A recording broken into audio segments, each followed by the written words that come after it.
All right, hey, what's up, everybody? Mike Lindsley back with you. 9 minutes with me. We're going to do an extended Facebook tomorrow live, but as far as this goes, 9 minutes with me here on IGTV, Facebook, and YouTube. Make sure you hit me on Twitter at Mike L Sports, also Snapchat and Instagram. I'm available at Mike L Sports 1979. You can download my podcast, the ML Sports Platter.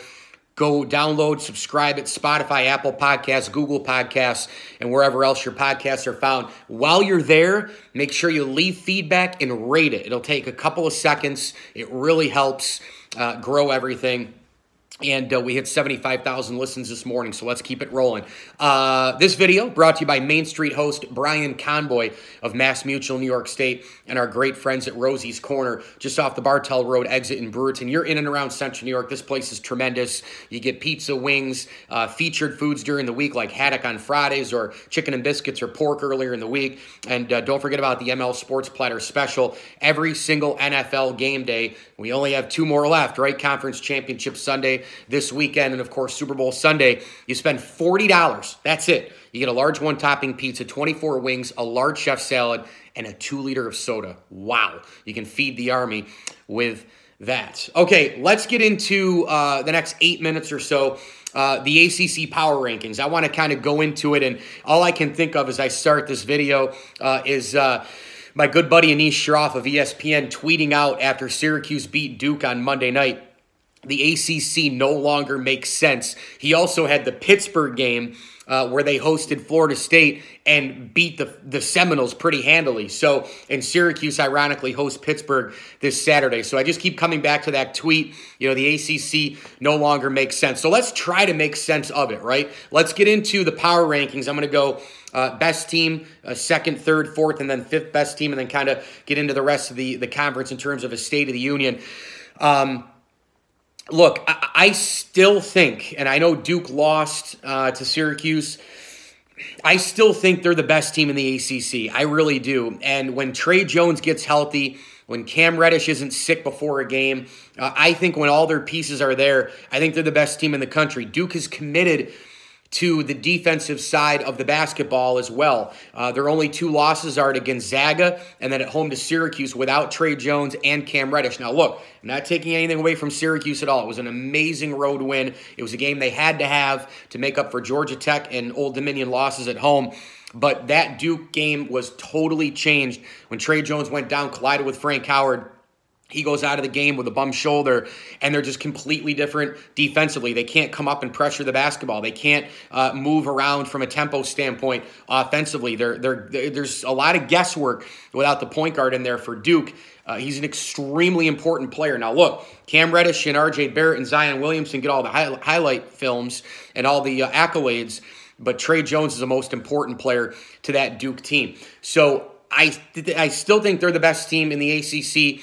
I don't think it's by much. I think the second best team in the conference is a team in Virginia that just blew the doors off of Virginia Tech. This Virginia team has not lost this year, 16-0. DeAndre Hunter, NBA lottery pick. They have Ty Jerome and Kyle Guy, who are amazing leaders of this team. These guys went through a bad loss last year in the tournament, 16 seed. Beat them in terms of UMBC. Before that, though, Virginia looked like a juggernaut. Virginia went to the ACC tournament. I heard Jay Billis today on the Tony Kornheiser podcast. He's absolutely right. You know, last year, sure, Virginia screwed up on that day against UMBC, and DeAndre Hunter didn't even play in the game. The reality is before that, they went through a postseason in the ACC tournament, the best conference in college basketball. They won the conference tournament, and that was in March. So they clearly can show that they can win games in the postseason. It's just a matter of the postseason NCAA tournament winning those games. We know they got to the Elite Eight a couple years ago. 2016 had the big lead against Syracuse. Couldn't close the door. SU presses. Malachi Richardson goes off, and SU goes to the Final Four. This Virginia team this year is incredibly legit, and here's why. 2 reasons. 1, DeAndre Hunter is healthy and playing. And number 2, and this is probably the bigger one, they're really, really good and efficient offensively. They've got a lot of depth there. They've got a key freshman. They've got some older veterans and all the rest with Guy and Jerome. This team offensively is way more efficient than they were even last year. And then you put that with the staunch defense that they have. this team right now, I think, is one of the top couple teams in America. I'll put Virginia at number 2. My third best team in the conference, I'm actually going to hang with Virginia Tech here. I love this team. I love the way Buzz Williams, infuses the energy in terms of his team. And, one of my favorite players in the country is actually Justin Robinson. He's averaging 12.8 points per game, but he's an assist machine at 5.6 a game, and he just really seems to set the table for other guys like Alexander Walker and, of course, Kerry Blackshear and company. I really like Justin Robinson. He's a terrific, terrific player. He's a senior out of Manassas, Virginia. He's a team leader.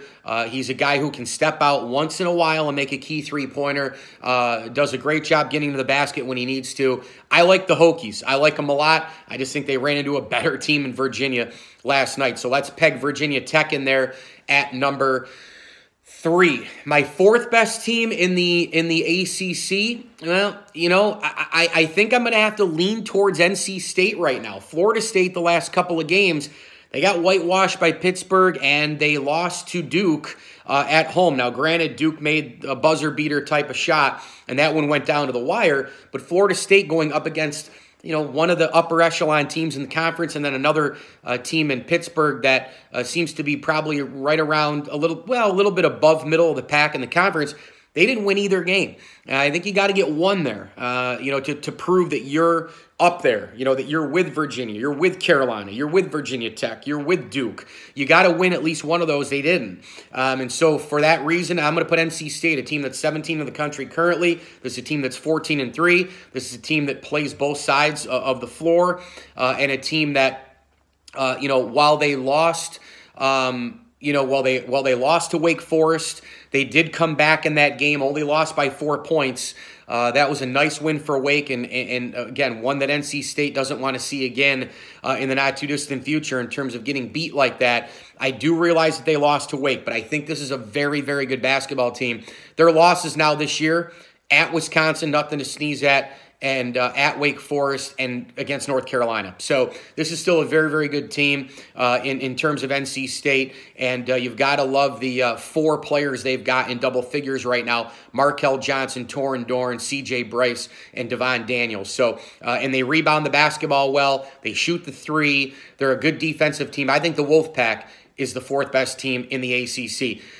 Number 5, it's close because Syracuse beat Duke. I still think we haven't seen even close to the best of Syracuse this year. I think they can be a heck of a lot better, but I am going to hold fort and say that it is Florida State. I will go with the Seminoles, Leonard Hamilton's team. Yes, they let me down a little bit the last couple of games in terms of power rankings and all the rest, but this is still a very good team, a very formidable team. They play unbelievable defense, and they've got major size inside. They've got NBA talent on this team, and, of course, they're led by the senior in terms of Phil Kofer. I think he's probably the key to this team, the rest of the way, the senior out of Fayetteville, Georgia. But, they've got Kabengele, they got Terrence Mann, they've got Trent Forrest. They have a lot of size. Kamaji.